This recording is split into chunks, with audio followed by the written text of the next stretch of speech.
చెయ్యాలి. Definitely appreciate చేయాలి. అసలు ఎడిటర్‌ని ఎంత అప్రిషియేట్ చేసినా తక్కువే. ఎలా భరించారండి ఎడిటింగ్ టైంలో. నేనైతే చూడలేక చచ్చాను. మీ సహనానికి ఒక నమస్కారం. ఈ మధ్య కాలంలో కులం మీద చాలా సినిమాలొచ్చాయి. ఇప్పుడేం చేద్దాం? Okay. We do one thing. కులంతో పాటు మతం పెడదాం. మరి స్టోరీ?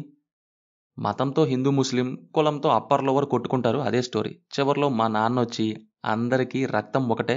హిందూ, ముస్లిం బాయ్ బాయ్ అని చెప్తారు. అంతే. అప్పుడు కొచాడయ్యంతో సౌందర్య గారు, ఇప్పుడు ఈ లాల్ సలాంతో ఐశ్వర్య గారు, రజనీకాంత్ గారికి బ్యాక్ టు బ్యాక్ గిఫ్ట్లు ఇచ్చారు. మామూలు గిఫ్ట్లు కాదు. చూస్తే ఆశ్చర్యపోవాల్సిందే ఎంటీ డబ్బాని. ఫస్ట్ థింగ్, హిందూ ముస్లిం స్టోరీ కొద్దిసేపు పక్కన పెడితే మెయిన్లీ ఆ నేరేషన్ అండి. ఎంత డల్గా ఉంటుందంటే క్రికెట్ మ్యాచెస్ అంటారు, ఊరంటారు, ఇక కొట్టుకోవటమే అంటారు. ఫస్ట్ హాఫ్కే వికెట్లు లెగిసి వెళ్ళిపోతాయనే రేంజ్లో ఉంటుంది ఆ స్క్రీన్ ప్లే. వాళ్ళక్కడ మ్యాచ్ ఆడుతుంటే ఒక వికెట్ నాకిస్తే నన్ను నేను కొట్టుకోవాలనిపించింది. సెకండ్ హాఫ్ అయ్యేసరికైతే ఇక డైరెక్ట్ కోమానే. ఆ బోరింగ్ ప్రొసీడింగ్స్ ఒక ఎత్తు అయితే సినిమా లెంత్ ఇంకోటి మధ్యలో. అయినా ఎన్నిసార్లు తీస్తారండి just for the sake of message. కులం మతం ఇరికించామనేలాగా చాలా క్లియర్గా కనపడిద్ది రజనీకాంత్ గారు మెసేజ్ ఇవ్వాలని తీయడానికే తప్ప ఇంకోటేం లేదు అని. ఒక ఎమోషనల్ సీన్ లేదు, ఏ క్యారెక్టర్ మీద మినిమం ఇంట్రెస్ట్ రాదు. అయినా చూసి పిచ్చెక్కితే ఎవరు రెస్పాన్సిబుల్? రూట్ చేయకపోతే క్యారెక్టర్స్ డెవలప్మెంట్ కానీ ప్లాట్ లైన్ కానీ అన్నీ వృధానే అవుతాయి. అయినా అసలు ఇక్కడ నేను క్యారెక్టర్ డెవలప్మెంట్ గురించి, ప్లాట్ లైన్ గురించి ఎందుకు మాట్లాడుతున్నాను? నా పిచ్చి కానీ అంతా మొయిద్దీన్ బాయే కదా ఇక్కడ. ఏమన్నా జరగని మొయిద్దీన్ బాయ్ మీద గెంటేస్తారు. ఇప్పుడు ఏం జరిగిద్ది? మొయిద్దీన్ బాయ్ చూసుకుంటారు. డబ్బులు లేవు, మొయిద్దీన్ బాయ్ ఇస్తారు. కాపాడే నాదుడే లేడా? మొయిద్దీన్ బాయ్ ఉన్నాడు. లాల్.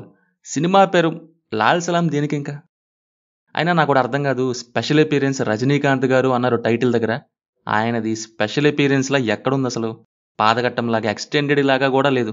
ఆఫ్టర్ విష్ణు విశాల్ ఆయనకే మోర్ స్క్రీన్ స్పేస్ ఇచ్చారు. విష్ణుకి ఇచ్చారు, ఫాదర్కి ఇచ్చారు ఐశ్వర్య. సైలెంట్గా విక్రాంత్కి స్క్రీన్ స్పేస్ తగ్గేయటమే కాదు, క్యామియో చేశారు. ఇంకా డైలాగ్ రైటింగ్ అయితే వరస్ట్ టు ది కోర్ అనే చెప్పచ్చు. నీ రక్తం నా రక్తం ఎరుపు రంగే, కులం మతం ఎక్కడది అని. ఎన్నాళ్ళు వాడతారండి అవే 80s 90s డైలాగ్స్? పాత సీడీలు ఏమన్నా చూస్తూ రాశారా లేక ఆనవాయితీ డైలాగ్ కానీ వేసేసారో మరి?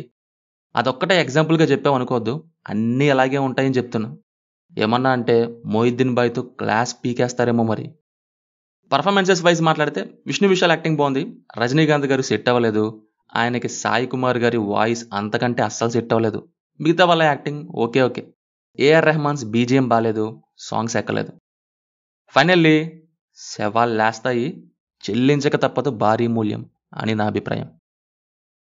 సో ఇది గైస్, లాల్ సలాం చూసుంటే కింద కామెంట్స్లో మాతో షేర్ చేసుకోండి.